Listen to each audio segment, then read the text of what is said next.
सभी भक्तजनों को पूर्णचंद्र पांडे का सादर प्रणाम।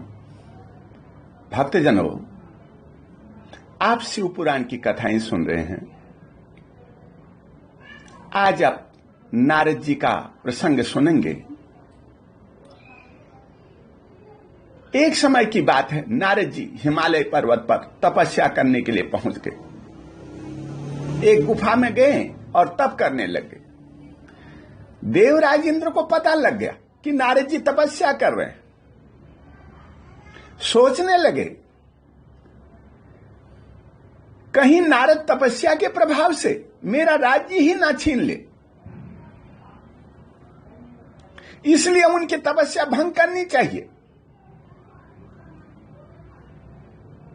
तपस्या में विघ्न डालने के लिए उन्होंने कामदेव को बुलाया, वसंत को बुलाया और कहा, जाओ, दोनों जाओ और नारद जी तप कर रहे हैं, उनके तप को भंग कर दो, अपना पूरा प्रभाव दिखाओ। अगर वो तपस्या में सफल हो गए तो स्वर्ग का राज्य ले लेंगे। कामदेव गए, अपना पूरा प्रभाव दिखाया, लेकिन नारद जी विचलित नहीं हुए, कोई असर नहीं पड़ा कामदेव के प्रयासों का। अंत में हार मान करके उन्हें देवलोक में लौटना पड़ा। बताई सारी बातें देवराज को।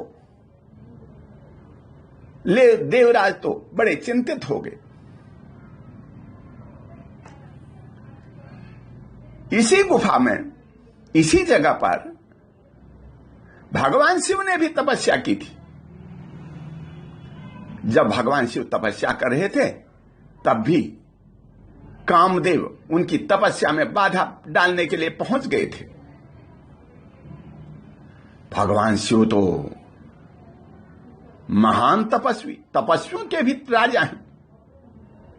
कामदेव का भला उन पर क्या प्रभाव पड़ना था, लेकिन कामदेव ने अपना पूरा प्रभाव दिखाया। रति को भी वो साथ ले गए थे। दोनों ने प्रभाव दिखाए, लेकिन शंकर भगवान तो क्रोधित हो गए। उनका तीसरा नेत्र खुला और कामदेव पर दृष्टि डाली और कामदेव को वहीं पर भस्म कर डाला।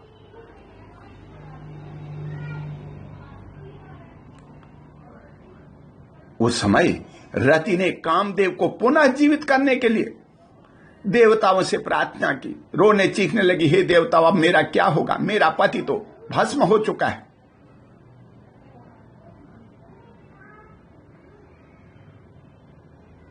देवताओं ने भगवान से प्रार्थना की। तब भगवान शंकर ने कहा, हे देवताओं, कामदेव तो जीवित हो जाएंगे, परंतु यहां इस स्थान पर उनका कोई प्रभाव नहीं चलेगा। जो कोई इस स्थान पर तप करेगा उसकी तपस्या को कामदेव भंग नहीं कर सकेंगे। इसी कारण से नारद जी के ऊपर कामदेव का कोई बाण, कोई अस्त्र शस्त्र नहीं चला। नारद जी इस बात को नहीं समझ पाए।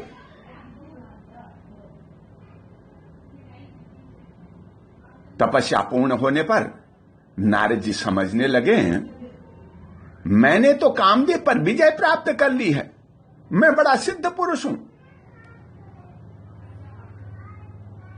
वो कैलाश पर्वत पर भगवान शिव के पास गए, सारी बातें बताई। भगवान शिव ने कहा, हे नारद जी, आपने यह बात मुझे तो बता दी, लेकिन किसी और को न बताना। यह सिद्धि संबंधी वृत्तांत सदा गुप्त रखना। परंतु वे तो शिव की माया से मोहित थे। उन्होंने शिव की बात को नहीं माना। नारद जी वहां से चले और ब्रह्मलोक में चले गए। वहां ब्रह्मा जी को नमस्कार करके उन्होंने कहा, पिताजी, मैंने अपने तपोबल से कामदेव को जीत लिया है। उनकी यह बात सुनकर ब्रह्मा जी ने शिव का चिंतन किया और सब बातें जान ली। रहस्य क्या है? उन्होंने नारद जी से कहा, पुत्र, तुमने यह बात मुझे तो बता दी है, लेकिन आगे किसी को नहीं बताना। यह गोपनीय रहस्य है। परंतु नारद जी के मन में अहंकार का अंकुर जम चुका था। उनकी बुद्धि मारी गई थी। उन्होंने अपने पिता ब्रह्मा जी की बात भी नहीं मानी।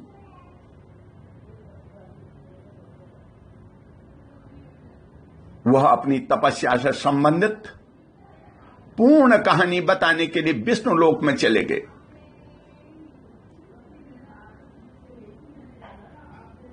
भगवान विष्णु ने बड़े आदर से मुनि को अपने हृदय से लगा लिया। नारद जी क्या कहना चाहते हैं, किस लिए आए हैं, विष्णु भगवान को यह सब पहले ही पता था।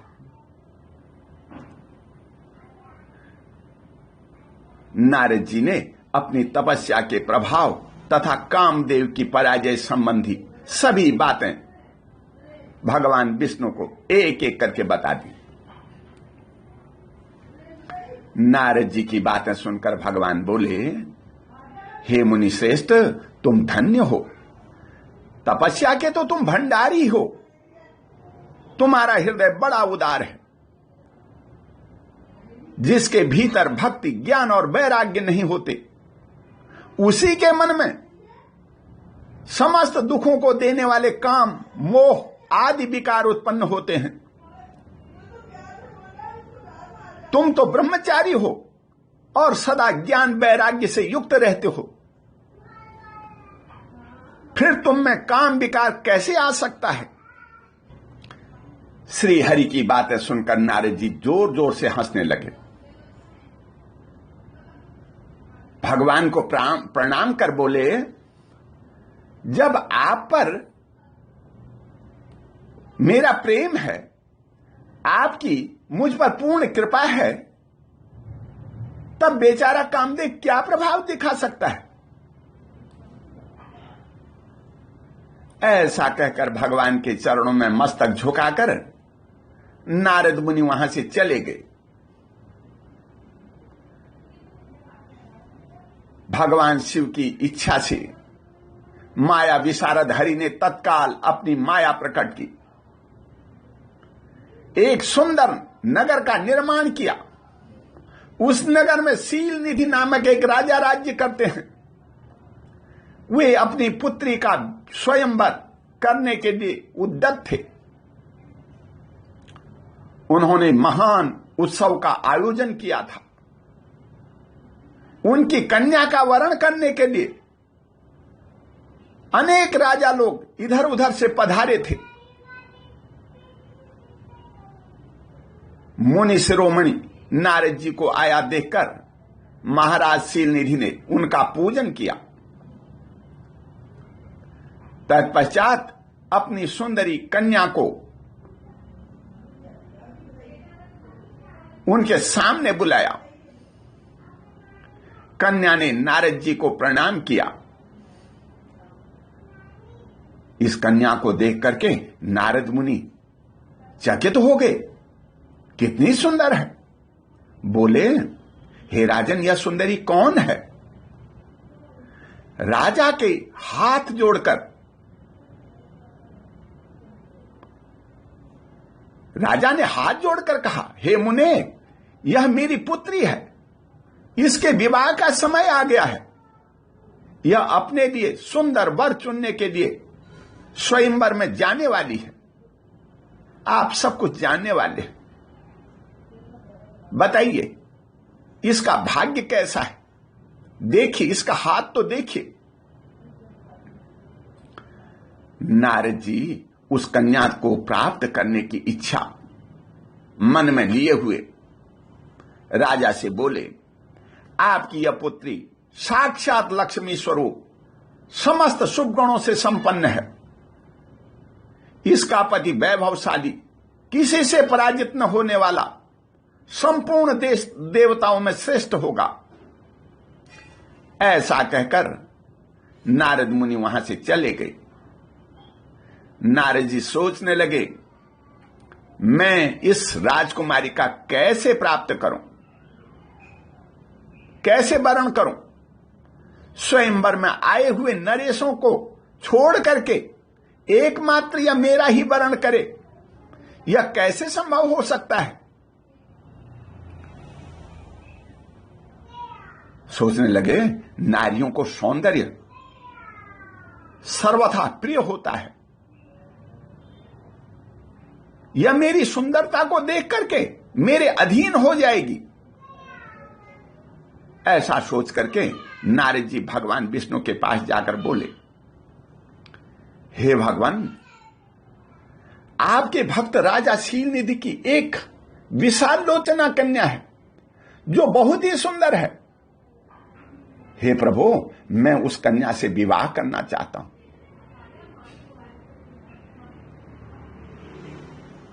काम सुख भोगना चाहता हूं, वो सदा मेरे साथ रहे।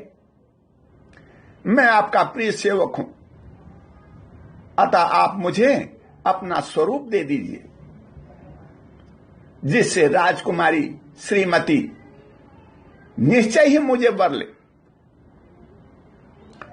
नारद जी की बात सुनकर भगवान मधुसूदन हंसकर बोले, हे मुने, तुम अपने अभीष्ट स्थान को जाओ, मैं उसी तरह तुम्हारा हित साधन करूंगा, जैसे श्रेष्ठ वैद्य अत्यंत पीड़ित रोगी का करता है। क्योंकि तुम मुझे विशेष प्रिय हो, मैं तुम्हारा अनहित नहीं होने दूंगा। ऐसा कहकर भगवान विष्णु ने नारद मुनि को मोह तो बानर का दे दिया और सारा शरीर अपने जैसा दे करके वे वहां से अंतर्ध्यान हो गए। नारद जी प्रसन्न हो स्वयंवर में पहुंच गए। स्वयंवर सभा में बैठे हुए नारद जी यही सोच रहे थे, मैं भगवान विष्णु के समान सुंदर रूप धारण किए हुए हूं, राजकुमारी अवश्य मेरा ही वरण करेगी, दूसरे का नहीं। नारद जी को यह ज्ञान नहीं था कि मेरा मुख कितना कुरूप है। वहां नारद जी की रक्षा के लिए भगवान रुद्र के 2 पार्षद आए थे, जो ब्राह्मण का रूप धारण किए वहां पर बैठे थे। वे ही नारद जी के रूप परिवर्तन के उत्तम भेद को जानते थे।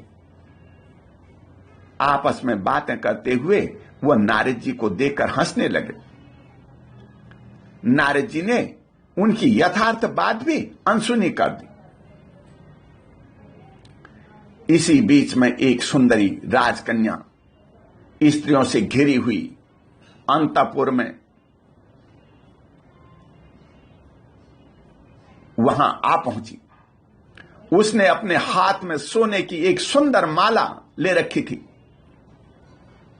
राजकुमारी स्वयंवर के मध्य भाग में लक्ष्मी के समान खड़ी हुई अपूर्व शोभा पा रही थी। नारद मुनि का भगवान विष्णु के समान शरीर और बानर जैसा मुख देखकर वह कुपित हो गई और नारद जी के सामने से होती हुई दूसरी ओर चली गई। अपने अनुकूल वर्ण देख करके उसने किसी के गले में भी जयमाला नहीं डाली। इतने में ही भगवान विष्णु वहां आ पहुंचे। दूसरे लोगों ने उनको वहां नहीं देखा, केवल उस राजकुमारी की ही दृष्टि उन पर पड़ी। राजकुमारी श्रीमती ने विष्णु भगवान के गले में जयमाला पहना दी। भगवान विष्णु उस राजकुमारी को साथ लेकर के अदृश्य हो गए, चले गए और शीघ्र ही अपने धाम में जा पहुंचे। इधर सब राजकुमार निराश हो गए। नारद मुनि तो काम वेदना से आतुर हो रहे थे। रुद्रगण बोले, हे मुने, तुम व्यर्थ ही काम से मोहित हो रहे हो। सौंदर्य के बल से राजकुमारी को पाना चाहते हो। आपका चेहरा कितना सुंदर है, यह तो आप जानते ही नहीं। पहले अपने मुंह को तो देख लो। वानर के समान कितना घृणित मुंह है।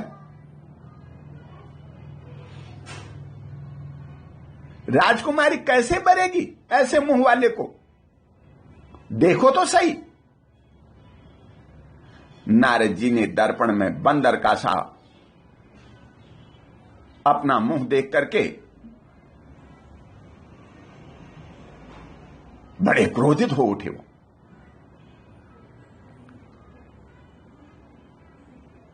उन शिरोमणि ने शिवगणों को शाप देते हुए बोले, अरे तुम दोनों ने मुझ ब्राह्मण का उपहास किया है।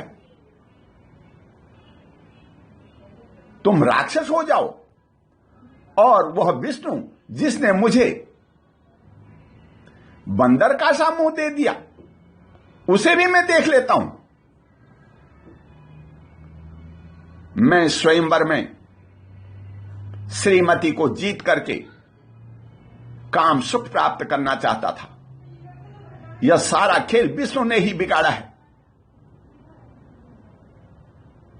नारद जी तो क्रोध से कांपने लगे, आप ही से बाहर हो गए। शिवगुण मुनि को मोहित जान करके कुछ नहीं बोले, उदासीन भाव से अपने स्थान को चले गए और भगवान शिव की स्तुति करने लगे।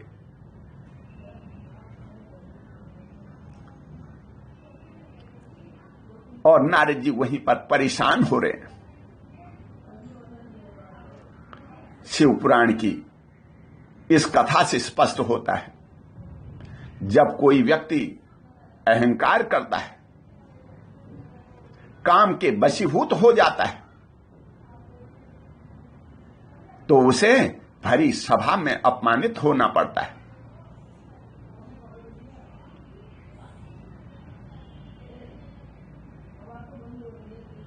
आप सभी अपने व्यक्तित्व को पहचानें, शिव पुराण की इस कथा का मनन करें, इसी में सबका कल्याण है। बोलिए शंकर भगवान की जय।